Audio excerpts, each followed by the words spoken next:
Hey guys, Robert and Ingrid here, and we're going to do an interesting mini marathon, literally. Yep. Watching a whole bunch of the DC anime shorts.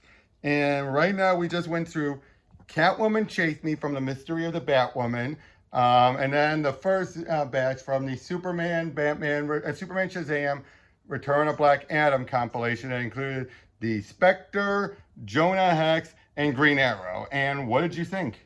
I really liked it. It was a nice little sampler platter of a whole lot of different stuff that sort of makes me understand, hey, this is why these characters are cool and iconic. Exactly. The Catwoman one, a nice experimental animation short. No audio, just all music. And it was fun and cute. A nice little chase with Catwoman. Indeed.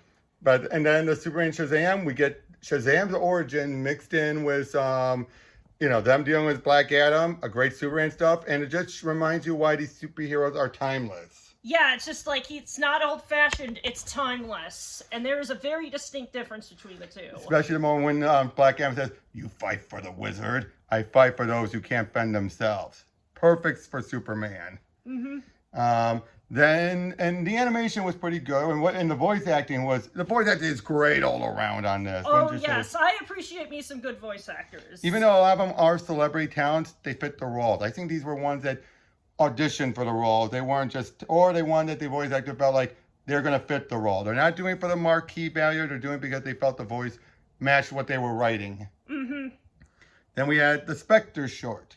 Very good 60s noir style, Rosemary's Baby era horror. Which I really enjoyed. What was your favorite of the kills?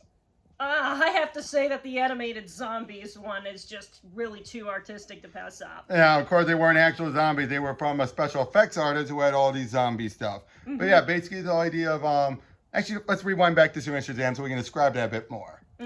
Because basically in that one, Black Adam has returned. He's been in space for 5,000 years because he was sent that far back and it took him 5,000 years to make it back to Earth. At the same time, young Billy Batson is doing an interview with Clark Kent because he's homeless and he's trying to keep a good upper lip despite all of his hardships. His parents are dead. The orphanage shut down. He's been on his own. And even when he tries to help a friendly homeless guy, he gets slapped in a black eye. Yeah, I can make a joke about someone else claiming they had a black eye when it really wasn't, but I'm not going to bring current events into this. Okay. And then Black Adam shows up. Superman and Clark become Superman. The two fight it out, and then Billy makes his way into the subway where he's found by the Wizard Shazam, who gives him his abilities that leads to him figuring out his powers while they're fighting. And at the end, Black Adam pushes him near the breaking point. He's about ready to become just like Black Adam, but for different reasons. Until Superman reminds him, be stronger and don't kill him. In other words, you're not stronger if you can just squash the ant.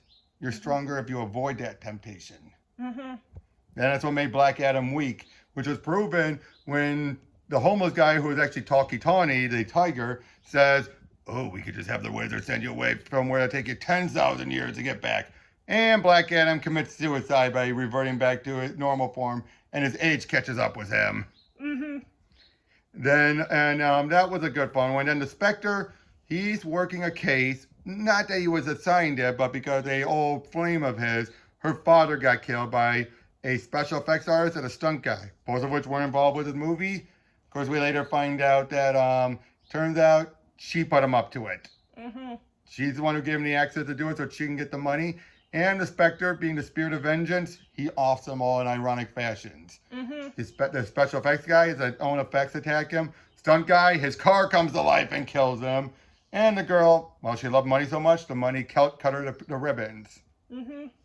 But overall, what did you think of that one overall? Oh, that one was great. Definitely up my personal taste alley big time, which Robert correctly predicted. Yep, exactly. Then the Green Arrow one, he goes to a airport to pick up Dinah, Black Canary.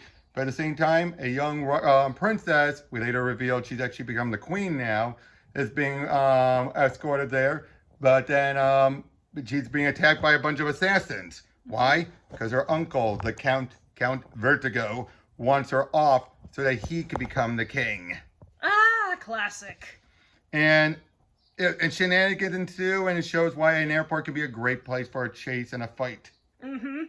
As Merlin is there, and again, Count Vertigo, and at the end, Greg Weisman finally gets to tell this tale he's been wanting to do of having Green Arrow propose to Black Canary. Aww. He's been wanting to do that since the 80s. And he finally got a chance to do it. And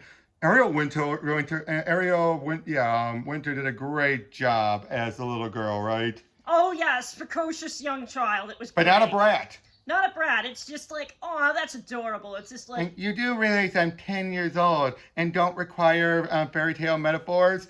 Sorry, first time dealing with royalty. It is also a forgivable sin. Robin Hood. She's talking so proper for her age, and yet at the same time, you're like, you can tell she's going to be a good queen. Yeah. But yeah, that one, although we have some funny bits like, kill you, me? Aren't you after the kid? Excuse me, kidding your kid, it's kidding.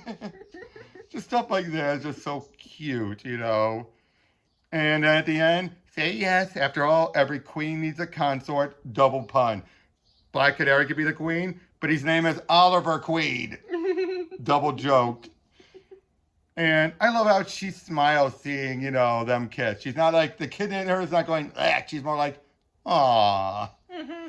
And then finally you have the Jonah Hex one, a very dirty Western where you have this, prostitute, you know, lady has a great little scheme going on. Anytime someone's selling, you know, showing him, waving a whole lot of money, coaxes them upstairs, promises them a good time, shoots them, her and her men, and dump them off somewhere, and they just take all the benefits, and no one really gives a shit. Mm-hmm. Especially when the bartender's in on it. Yeah. And then Jonah shows up, gets a tip from one of her girls, so she can get money to get out of town, and he deals with it all. Mm-hmm. And it has one of the best karmic final lines. You can't leave me here all alone. You're not alone. You know everyone down there. Ooh. As he leaves her with all the bodies, and the only thing she has there is a knife. Mm-hmm. Because that's still stuck in one of the bodies. Mm-hmm. Meaning she can either starve to death or kill herself. Mm-hmm. Very much a Western ending. And overall, I mean, what did you think overall? Like, if you had to pick a favorite, what would it be?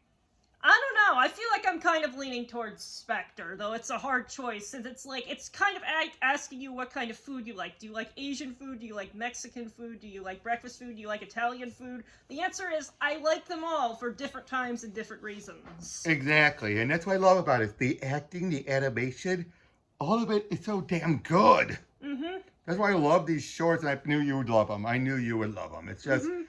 And each one represents different stuff. Again, you have the dirty Western, the traditional superhero, the noir horror. You know what I mean? Especially also in that case, that was in the 60s, clearly. Mm-hmm.